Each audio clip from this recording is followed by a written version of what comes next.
بسم اللہ الرحمن الرحیم۔ مومنین اکرام، جیسے کہ آپ جانتے ہیں خوشی کے ایام ہے، شبان المعظم ہے، اور مومنین امام حسین علیہ السلام، غازی عباس علیہ السلام، جناب قاسم، اور خوشیاں ہی خوشیاں۔ لیکن یہاں خوشی کا منانے کا انداز ہمیں کچھ عجیب سا نظر آیا، جو میں آپ کے ساتھ شیئر کرتا ہوں۔ ہمیں بعض جگہوں پہ ایسے مناظر دیکھنے میں آئے کہ جیسے کہیں ڈھول بج رہا ہے، باجے بج رہے ہیں، بینڈ بج رہا ہے، اور محفل موسیقی کی طرح ایک گلوکارہ قصیدے پڑھ رہی ہے، مردوں کا مجمع ہے، ایک خاتون، ایک عورت قصیدے پڑھ رہی ہے ساز کے ساتھ، اور سامنے بیٹھے مرد بیٹھے جو ہیں وہ سن رہے ہیں۔ اب سوال یہاں یہ پیدا ہوتا ہے کہ کیا اس کی شریعت میں اجازت ہے؟ کیا دین اس کی اجازت دیتا ہے؟ کیا ہمارے ائمہ اہل بیت علیہ السلام، جن کی ہم خوشی منا رہے ہیں، جن کی ہم آمد منا رہے ہیں، جن کی ہم خوشی میں شامل ہیں، کیا وہ اس کی اجازت دیتے ہیں؟ اب جیسے ہی یہ سوال کیا جائے گا تو اس کے بعد جو ہے وہ برا بلا کہنا شروع کر دیں گے۔ میں کوئی کفر کا فتویٰ نہیں لگا رہا ہوں، میں یہ جو جشن میں شامل ہوتے ہیں، مومنین اکرام ہیں، عزادار ہیں، ماتمی ہیں، نمازی ہیں، اچھے ہیں، اس میں شامل ہو رہے ہیں۔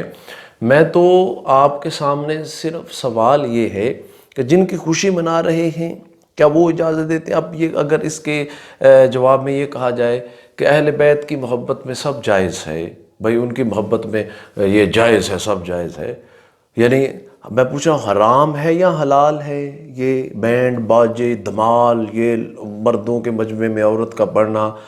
تو کہا جائے جی حرام حلال کی کوئی جی اہل بیت کی محبت میں کوئی حلال۔ اگر حرام حلال کی کوئی فرق نہیں ہے تو پھر یہی تو یزید فرق ختم کرنا چاہتا تھا۔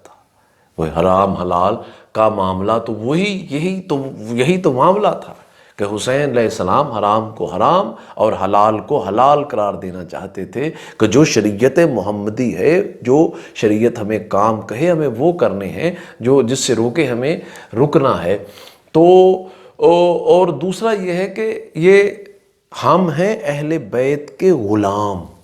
اہل بیت امام حسین علیہ السلام ہمارے آقا، ہمارے مولا ہیں۔ میرا سوال یہ ہے کیا اس محفل میں، اس ڈول میں، باجے میں، موسیقی میں، عورتوں مردوں کا مکس مجمع میں، کیا میرے مولا امام حسین علیہ السلام اس محفل میں آئیں گے؟ کیا امام زمانہ اس محفل میں آنا پسند فرمائیں گے؟ کیسا غلام کا کام تو ہوتا ہے اپنے آقا کی بات مانے۔ اب ہمیں یہ پتہ کرنا ہے کہ ہمارے آقا اس محفل سے خوش ہیں کہ نہیں، امام خوش ہیں کہ نہیں ہیں اس محفل سے۔ تو کیونکہ غلام کا کام ہوتا ہے اپنے آقا کی بات کو ماننا۔ نہیں، ماتمی ہو، عزادار ہو، آپ عزادار ہو، سر کے تاج ہو ہمارے، کیونکہ تم حسین علیہ السلام کے موالی ماننے والے ہو۔